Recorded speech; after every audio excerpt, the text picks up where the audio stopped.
करेंगे सुजलोन एनर्जी और जियो financial share के बारे में और इसके अलावा काफ़ी सारे डिविडेंड और बोनस शेयर की भी वीडियो के एंड में डिस्कस करेंगे। वीडियो को शुरू करने से पहले एक छोटी सी रिक्वेस्ट उन लोगों से करना चाहेंगे, चैनल पर फर्स्ट टाइम आया तो चैनल को सब्सक्राइब जरूर कर लीजिए ताकि आने वाला सारा अपडेट समय से पहले आप तक पहुंचे। तो फिर शुरू करते हैं आज की ये वीडियो। मैं हूं आपका दोस्त करण, स्वागत है आपका अपने ही चैनल। सबसे पहले जियो फाइनेंशियल सर्विस पर ही बात कर लेते हैं। लंबी रेस का घोड़ा है स्टॉक, दिग्गज एक्सपर्ट क्या कहते हैं नजर आ रहे हैं।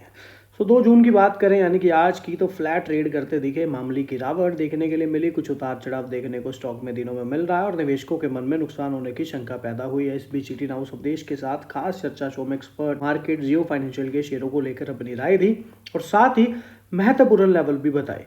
तो यहाँ पर देखते हैं इनके द्वारा क्या कहना है। जियो फाइनेंशियल एक नई लेकिन मजबूत कंपनी के रूप में उभर रही है और एक्सपर्ट का मानना है कि लॉन्ग टर्म यानी कि 5-7 साल के नजरिए से शेयर में अच्छा ग्रोथ देखने को मिल सकता है। फाइनेंशियल सेक्टर में रिलायंस ग्रुप की पकड़ और विस्तार को देखते हुए ये शेयर आने वाले समय में 500 से 700 के लेवल तक भी पहुंच सकता है। एक्सपर्ट ने बताया है कि शॉर्ट टर्म की बात करें तो जियो फाइनेंशियल ने 200 से 220 के बीच एक मजबूत बेस बनाया है। वहां से शेयर में रिबाउंड देखने को मिला। मौजूदा टेक्निकल एनालिसिस के अनुसार यदि तेजी बनी रहती है तो 320-330 तक का शॉर्ट टर्म टारगेट नजर आ सकता है। एक्सपर्ट का मानना है कि यदि आपका नजरिया लॉन्ग टर्म का है तो घबराने की जरूरत नहीं है। कंपनी की हर तिमाही के रिजल्ट पर नजर बनाए रखें और करंट लेवल्स पर पैनिक सेलिंग से बचें। अगर शेयर और गिरता है तो एसआईपी की तरह धीरे धीरे और खरीदारी पर विचार कर सकते हैं। इसके अलावा देखें तो सेबी के नियमों के अनुसार कोई भी नई एसेट मैनेजमेंट कंपनी मंजूरी मिलने के, जैसे कि आपको पता है कि कंपनी को फिलहाल मंजूरी मिली है म्यूचुअल फंड के लिए, तो मंजूरी मिलने के 6 महीने के भीतर अपना परिचालन जो है वो शुरू कर सकते हैं। और लिखने है कि सीड स्वामीनाथन जियो ब्लैक रॉक का प्रबंध निदेशक एमडी और मुख्य कार्य अधिकारी नियुक्त किया गया है। और वहीं पर तकनीकी स्थिति के आधार पर देखें तो क्या दृष्टिकोण है, क्या व्यू है, कुछ एनालिसिस का समझें तो लोग विशेषज्ञों का कहना है कि 270 के 90 के दायरे में सपोर्ट का संकेत है और 300 से 310 के दायरे में प्रतिरोध यानी कि रेजिस्टेंस की उम्मीद है। एंजल वन की बात कर लें तो वरिष्ठ विशेषज्ञ का कहना है, ओशो कृष्ण जी का, कि 230 रुपए के स्तर से बाहर निकलने के बाद तेजी से ऊपर की ओर कदम बढ़ाया है। वर्तमान में ओवरबोट क्षेत्र में है, मुनाफा वसूली हो सकती है। 275 से 270 रुपए के करीब अच्छा सपोर्ट है और 330 से 310 के करीब रेजिस्टेंस जोन भी। सेबी के पंजीकृत विशेषज्ञ रामचंद्र ने भी विचार व्यक्त किए हैं। दैनिक चार्ट पर शेयर में तेजी दिख रही है लेकिन ये ओवरबोट बना हुआ है। ओवरबोट यानी कि RSI 70 से अबव हो चुकी है, जिसकी वजह से यहाँ पर ये बता रहे हैं। निवेशकों को मुनाफा वसूली करने की सलाह दे रहे हैं और बीटी रिपोर्ट के अनुसार 290 रुपए के नीचे बंद होने पर या 271 रुपए की ओर भी गिरावट दे सकता है। जियो फाइनेंशियल सर्विस के शाह ने भी कहा 350 रुपए के लक्ष्य मूल्य के साथ लंबी अवधि के लिए जियो फाइनेंशियल पर पॉजिटिव बने हुए हैं। शेयर ने 210 रुपए के करीब सपोर्ट प्राप्त किया और 300 रुपए की ओर बढ़ रहा है और बाजार हमेशा अवसर प्रस्तुत करता है, तो निवेशकों पर निर्भर करता है कि वो उन्हें भुनाएं। यहाँ पर बीटी ने ऐसा कहा। तो फिर आपको पता है भारत का म्यूचुअल फंड का उद्योग भी लगातार तेजी से बढ़ रहा है। अप्रैल के अंत तक की बात करें तो उद्योग की प्रबंधन के तहत AUM रिकॉर्ड 70 लाख करोड़ रुपए और सेबी की मंजूरी के साथ जियो ब्लैक रॉक भारतीय बाजार में प्रवेश करने वाली 48वीं AMC बन गई। पिछले दशक की बात कर लें तो 18% की CAGR देखने के लिए दर्ज की गई है और अब 8.89 करोड़ व्यवस्थित निवेश योजनाएं यानी कि SIP चल रही हैं, जिनकी मासिक SIP प्रवाह 26,632 करोड़ रुपए तक पहुंच। तो इस तरह से इस बिजनेस में जियो फाइनेंशियल आती नजर आएगी तो इसका इम्पैक्ट तो देखिए काफी स्टॉक में पड़ गया, क्योंकि नीचे से काफी अच्छी रिकवरी ऑल्सो होती नजर आई है हमें। चलिए बात कर लेते हैं सुजलोन की। तो मल्टीबैगर स्टॉक सुजलोन एनर्जी ने कमाई का मौका 3 साल में 650% और 5 साल में 2000% से ज्यादा का रिटर्न दिया। देखिए फिलहाल 2025 तक विंड टर्बाइन जनरेटर की ऑर्डर बुक 5.5 गीगावाट से अधिक हो गई है, जिसमें से 1.5 गीगावाट का ऑर्डर तो NTPC से ही मिला है और 2025 में 1550 मेगावाट की डिलीवरी हुई, जो सालाना बेसिस पर 118% अधिक थी। और क्वार्टर 4 में तो कंपनी ने 573 मेगावाट की डिलीवरी दिखा दी। और आपको पता है वित्तीय प्रदर्शन काफी अच्छे रहे हैं और बैलेंस शीट में भी नेट एसेट 61 बिलियन रुपए रही और नेट कैश की स्थिति भी सुधरकर 19.4 बिलियन हो गई। मैनेजमेंट के सभी प्रमुख मानकों में कम से कम 60% ग्रोथ का अनुमान दिया है, जो आगे डिस्कस किया हुआ है। और EPC पाइपलाइन के विस्तार की उम्मीद है, लेकिन निर्यात के लिए तैयारी हो चुकी है। जो पाइपलाइन के विस्तार की उम्मीद है EPC, उसमें तैयारी हो चुकी है निर्यात के लिए, लेकिन फिलहाल जो ध्यान है उनका वो घरेलू प्रोजेक्ट्स पर रहेगा। लेकिन वहां पर तैयारी हो चुकी है, सो कभी भी वहां पर भी कोई सिनेरियो पाइपलाइन विस्तार की जो है EPC पर देखने के लिए मिल सकता है। वैसे सुजलोन को समझे तो देश की प्रमुख विंड एनर्जी कंपनी में से एक है। दोनों कंपनियां अगर दूसरी कंपनी भी है, आइनॉक्स विंड भी है, वो भी काफ़ी अच्छी कंपनी है और मार्च तिमाही में पूरे वर्ष में शानदार प्रदर्शन भी दिखाया और निवेशकों का ध्यान भी खींचा। और आपको पता है भारत सरकार ने 2020 तक रिन्यूएबल एनर्जी से 500 गीगावाट के बिजली उत्पादन का लक्ष्य रखा है 2030 तक। और इसके लिए सरकार इस सेक्टर में प्राइवेट कंपनियों के नीतिगत स्तर पर पूरा समर्थन मुहैया भी करवा रही है। काफी बड़ी अपडेट आती नजर आ रही है अगर ऐसा होता है तो सुलोन का आशावाद उसके अपने प्रदर्शन से आगे बढ़कर भारत के व्यापक पवन ऊर्जा क्षेत्र तक फैला हुआ है। सुलोन एनर्जी को मजबूत पवन ऊर्जा मांग के कारण 60% वृद्धि की मुख्य कार्यकारी अधिकारी जेपी चलसानी के अनुसार सुलोन एनर्जी लिमिटेड को वित्त वर्ष 26 में पवन ऊर्जा की मजबूत मांग के कारण 60% की वृद्धि की उम्मीद है। एनडीटी प्रॉफिट से बातचीत में कहा कि पहली बार उन्होंने यह संकेत दिया है कि हम सभी क्षेत्रों में 60% की वृद्धि करेंगे। सभी क्षेत्र यानी कि जितने भी तरह के बिजनेस में इन्वॉल्व है सुजलोन, उसमें सभी में वृद्धि की बात कही जा रही है। और यह दर्शाता है कि आंतरिक रूप से हमने जो भी काम किया है वो अभी हम तक विश्वास है हम आगे भी अच्छा प्रदर्शन करेंगे। मुझे लगता है कि यह इस और अधिक संकेत दे रहा है बजाय इसके कि हम 50 से 60 से 70% पर भी पहुंचेंगे। सो मुख्य वित्तीय अधिकारी हिमांशु मोदी का क्या कहना? हिमांशु मोदी ने कंपनी के टरबाइन डिलीवरी के लक्ष्य के बारे में भी बताया। इस साल 1.5 गीगावाट की डिलीवरी और टरबाइन कमीशन के बीच अंतर है। सो वित्त वर्ष 26 के लिए उम्मीद है कि वित्त वर्ष 25 की तुलना में कम से कम 60% की वृद्धि करेंगे, जो हमें वित्त वर्ष 26 में लगभग 2.4 से 2.5 गीगावाट की डिलीवरी पर रखता है। इसके अलावा मोदी ने मार्जिन बनाए रखने के लिए भी कंपनी की प्रतिस्पर्धा पर जोर दिया। पवन टरबाइन जनरेटर डिवीजन से भी 23% मार्जिन का योगदान मिलने की उम्मीद बताई और कंपनी के लिए समेकित परिचालन मार्जिन लगभग 17% बताया। मोदी ने कहा पवन टरबाइन जनरेटर व्यवसाय बढ़ता जाएगा, हमारा समेकित मार्जिन दबाव में आता जाएगा, लेकिन इसके बावजूद हमें यह सुनिश्चित कर रहे हैं कि समेकित स्तर पर हमारा परिचालन मार्जिन 17% रहेगा, जिसका अर्थ है कि परिचालन तालमेल अब स्पष्ट रूप से काम करने लगेगा। सो चलसानी के अनुमान लगाया है कि भारत वित्त वर्ष 26 में 6 गीगावाट से अधिक पवन ऊर्जा क्षमता हासिल कर लेगा तथा आने वाले वर्षों में वार्षिक स्थापना संभावित रूप से 8 से 9 गीगावाट तक पहुंच जाएगी, जिसे 2030 तक 100 गीगावाट का राष्ट्रीय लक्ष्य पूरा हो जाएगा। उन्होंने कहा यहां से 2030 तक विकास दर काफी अधिक होने जा रही है। तो जिस तरह का सुजलोन फिलहाल बिजनेस कर रही है, गवर्नमेंट का उस पर काफी बड़ा टारगेट है और उस टारगेट को 2030 तक पूरा करने की बात कही जा रही है। और उसी को देखते हुए सुजलोन पर ज्यादा उम्मीदें लगी हुई हैं कि यहाँ पर ये चीजें देखने के लिए मिल सकती हैं। सो सीईओ ने सौर ऊर्जा उत्पादन के घंटों के दौरान बिजली विनिमय कीमतों में भी गिरावट के बारे में चिंताओं को खारिज कर दिया। कभी कभी अधिक आपूर्ति के कारण शून्य पर पहुंच जाती है। उन्होंने बताया कि यह दिन के विशिष्ट समय तक ही सीमित नहीं है, शाम के व्यस्त घंटों में भी बिजली की भारी कमी का सामना करना पड़ता है, जिससे पवन ऊर्जा उत्पाद महत्वपूर्ण हो जाता है।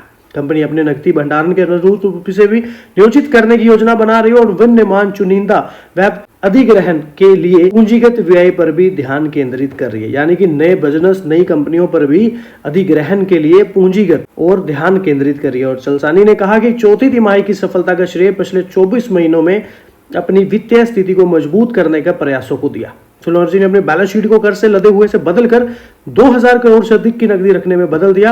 यह चौथी तिमाही के लिए एक बार का परिणाम नहीं। काफी अच्छी अपडेट्स फिलहाल हमें सुजलोन में ये देखने के लिए मिली। इन पॉइंट यहाँ पर यह है कि 70% तक वृद्धि की बात कही जा रही है। सेकंड, यहाँ पर अगले साल 2.5 गीगावाट की डिलीवरी तक की बात कही जा रही है और फिर कुछ मार्जिन में भी योगदान लेने की उम्मीद कही जा रही है और कंपनी के परिचालन मार्जिन में भी 17% के इजाफे की बात कही जा रही है। और फिर भारत का जो मेन एम है 8 से 9 गीगावाट तक पहुंच जाना, 100 गीगावाट तक, उसको भी पूरा करने के लिए यहाँ पर अनुमान लगाते नजर आ रहे हैं कि ये भी 6 गीगावाट से अधिक पवन ऊर्जा हासिल कर सकते हैं, भारत कर सकता है, जिसमें इनका भी काफी बड़ा योगदान रह सकता है। सुलोन एनर्जी पर दाव लगाने की सलाह दे रहे हैं तीन एक्सपर्ट। चेक करें टारगेट प्राइस। तो मार्च तिमाही के शानदार रिजल्ट रहे, नेट प्रॉफिट में काफी इजाफा देखने को मिला, जिसकी वजह से तीन एक्सपर्ट रिन्यूएबल एनर्जी के स्टॉक के प्रदर्शन को लेकर बुलिश हैं। ब्रोकरेज हाउस जेएम फाइनेंशियल ने 71 रुपए के टारगेट प्राइस को बढ़ाकर 81 रुपए प्रति शेयर कर दिया है। वहीं आईसीआई सिक्योरिटीज की तरफ से भी बाइंग रेटिंग दी गई है। ब्रोकरेज हाउस ने 68 से टारगेट प्राइस को बढ़ाकर 76 रुपए प्रति कर दिया है।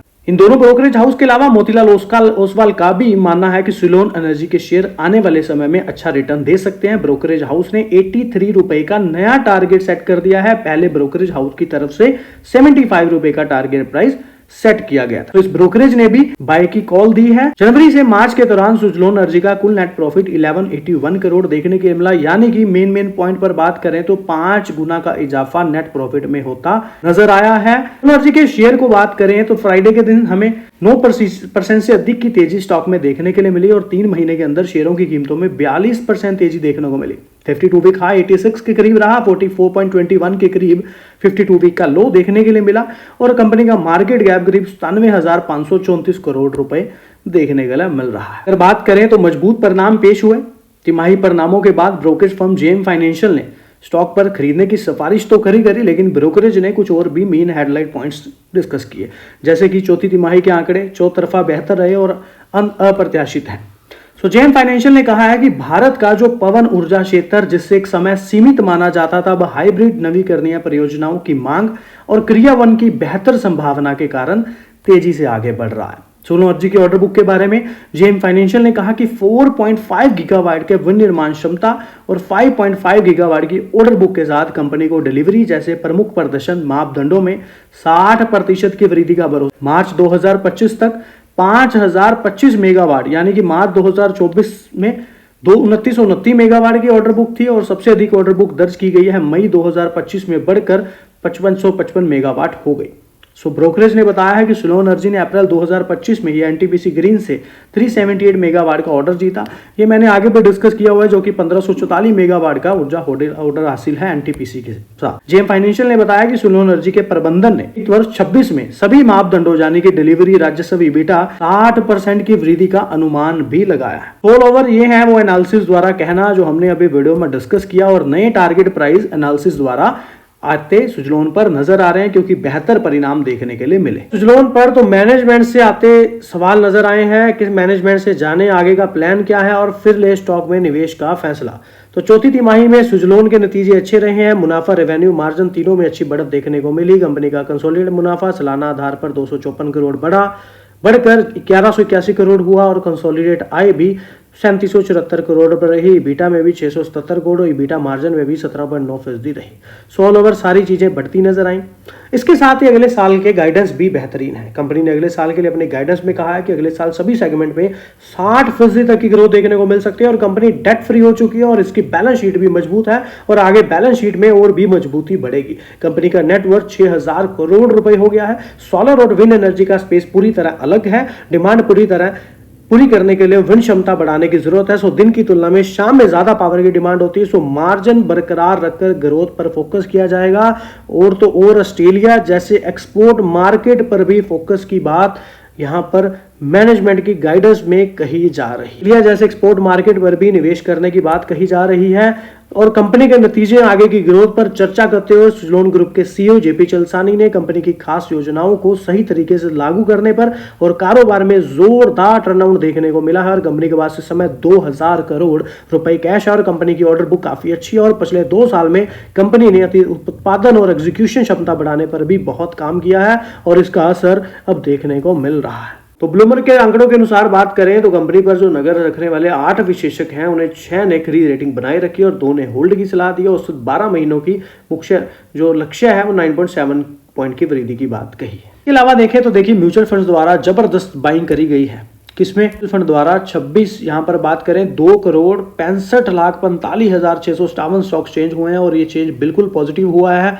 दैट मीन म्यूचुअल फंड ने अप्रैल मंथ में काफी बड़ी बाइंग यहाँ पर सुजलोन में करी है। नए ऑर्डर मिलने समेत 4 कारणों से मिल रहा है सहारा। देखिए सबसे पहला पॉइंट तो ये है कि क्या है तेजी वाले तो सेंटीमेंट मार्केट में पॉजिटिव देखने के लिए मिला, लेकिन आज रहा वो नहीं positive. Small mid cap market की मजबूती और रिन्यूएबल एनर्जी सेक्टर को लेकर उम्मीदों ने शेयर को सहारा भी दिया। रिन्यूएबल एनर्जी पर फोकस यानी कि अक्षय ऊर्जा की बढ़ती मांग ने सुजलोन के बिजनेस मॉडल में निवेशकों का विश्वास बढ़ाया और आपको पता है एक अच्छी ऑर्डर बुक स्टॉक में बनती नजर आई है। नए प्रोजेक्ट भी काफी ज्यादा नए विंड एनर्जी प्रोजेक्ट हासिल करने की रिपोर्ट से निवेशकों की भावनाओं को मजबूत किया है। वहीं पर ऊर्जा को भी बढ़ावा देने वाली सरकारी कदमों ने भी शेयर के अनुकूल माहौल बनाया है। एक साइड यहाँ पर बात करें, अगर हम यहाँ पर रिकमेंडेशंस की बात करें 9 एनालिसिस के द्वारा तो 8 यहाँ पर बाइंग के लिए हैं और 1 होल्ड के लिए। तो एनालिसिस द्वारा सुजलोन पर काफी अच्छी एक्सपेक्टेशंस या फिर एक अच्छी रेटिंग दी गई है। वहीं पर LIC की बात कर लें तो स्टॉक में life insurance corporation of India का काफ़ी अच्छा स्टेक बना हुआ है, काफ़ी अच्छे शेयर्स क्वांटिटी वाइज इनके पास खरीदे हुए हैं। बात कर लें डिविडेंड की तो नो डाउट लोन में कभी डिविडेंड भी देखने के लिए हमें मिल जाया करता था, जो कि 2006, 7 और 8 में कंपनी डिविडेंड भी पे करती नजर आई। इसके अलावा नो डाउट 70 से 71 तक के टारगेट मोतीलाल ओसवाल, जियोजीत, BNB परिवार द्वारा स्टॉक में दिए गए हैं। इसके अलावा देखिए समझ लें तो इन स्टॉक्स पर आप अलग से वीडियोस यूट्यूब पे देख सकते हैं, जहां पर आपको डीप एनालिसिस का पता चलेगा। कुछ शेयर्स पे तो मैंने भी वीडियो बहुत बनाया हुआ है। बाकी और भी कुछ कंपनियां हैं, ACC limited, Adani enterprises, Adani port, इन पर भी काफ़ी अच्छे डिविडेंड यहाँ पर देखने के लिए मिलने वाले हैं, जो कि रिकॉर्ड डेट 13 जून 2025 की है। अंबुजा सीमेंट, एशियन पेंट, इनकी भी रिकॉर्ड डेट जो है वो 18 जुलाई 10 जून रखी गई। इन पर भी काफ़ी अच्छे डिविडेंड हैं। अतुल लिमिटेड, एक्सिस बैंक द्वारा भी डिविडेंड दिया जाना है, जहाँ की रिकॉर्ड डेट 4 जुलाई और 11 जुलाई की बताई जा रही है। इसके अलावा बजाज फिनसर्व में भी 27 जून की रिकॉर्ड डेट रखी गई है, जहां पर डिविडेंड मिलता नजर आएगा। इसके अलावा bank of India, Bharat seeds, bank of Baroda भी 6 जून, 20 जून और 2 जुलाई को रिकॉर्ड डेट है, जहां पर डिविडेंड कंपनियां देती है नजर आएंगी। फिलहाल तो देखिए स्टॉक्स पर हैं यही अपडेट्स। बाकी ये हैं डिविडेंड और सप्लीज शेयर्स।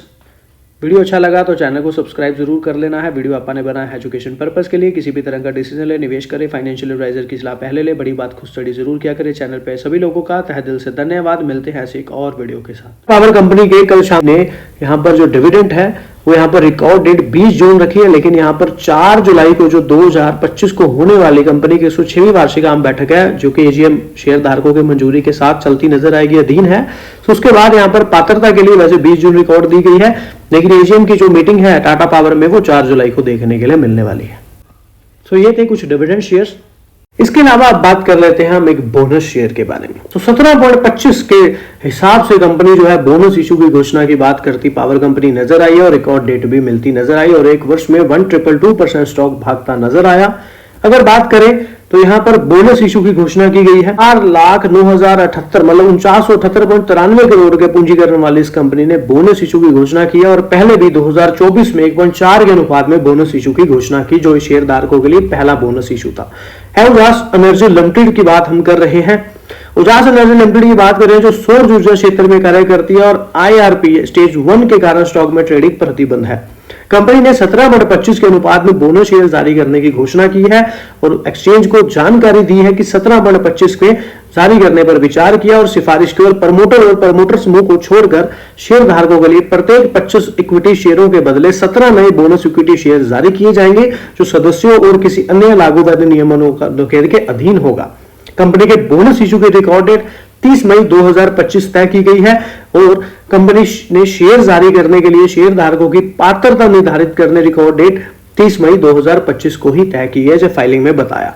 बोनस शेयरों के आवंटन की तिथि 2 जून 2025 को होगी, यानी कि ये बोनस शेयर आवंटन के अगले कार्य दिवस यानी कि मंगलवार 3 जून को व्यापार के लिए उपलब्ध कराए जाएंगे। बाकी देखिए नो डाउट 1, 2, 3 और 5 वर्षों में शेयर में काफी अच्छी तेजी हमें देखने के लिए मिली। बात करें बोनस शेयर की तो कंपनी ने तिमाही नतीजों के साथ बोर्ड मीटिंग में लिए गए फैसलों पर भी जानकारी दी है, और कंपनी ने एक्सचेंज फाइलिंग में बताया है कि निवेशकों को बोनस शेयर का तोहफा दिया जाएगा। कंपनी ने निवेशकों के लिए 1/1 बोनस शेयर की बोर्ड की मंजूरी दी है। बात कर रहे हैं अशोका लीलैंड की, और साथ में कंपनी का डिविडेंड देखने के लिए भी आता नजर आ रहा है, जो फिलहाल यहाँ पर 1.25 प्रति शेयर यानी कि नवंबर 2024 में, और फिलहाल 4.25 रुपए प्रति शेयर मई 2025 को 2 डिविडेंड घोषित किए गए, यानी कि कुल 5.50 का डिविडेंड 1 फेस वैल्यू वाले शेयर पर मिलेगा। तो फिलहाल कंपनी अपने नतीजे जारी किए, जिसमें बोनस भी देखने के लिए अनाउंस किया गया। एक ऑडिट अभी डिसाइड प्रॉपर नहीं हुई है, आगे देखी जाएगी। मदरसन का Q4 का मुनाफा आता नजर आया, साथ में डिविडेंड और बोनस शेयर का भी ऐलान होता नजर आया। तो यहाँ पर 0.35 रुपए का फाइनल डिविडेंड मंजूर होता नजर आया है। शेयर बाजार को बताया है कि 0.35 रुपए प्रति शेयर के फाइनल डिविडेंड की सिफारिश की है। रिकॉर्ड डेट 23 जून 2025 तय की गई है, जिस तारीख इन शेयरों को धारकों के नाम मालिकों के तौर पर registered of members of the company का मतलब कि रिकॉर्ड डेट पे स्टॉक होंगे, तो वो डिविडेंड पाने के हकदार होंगे, यानी कि 23 जून। डिविडेंड पर 28 अगस्त को होने वाली क्या है कंपनी की सालाना आम बैठक है, जो कि शेयर होल्डर्स की मंजूरी पर निर्भर करता है, और मंजूरी मिलने के बाद 30 दिनों के अंदर पेमेंट जो है कर दिया जाएगा, यानी कि 26 सितंबर 2025 को या उससे पहले पेमेंट जो है आता नजर आएगा।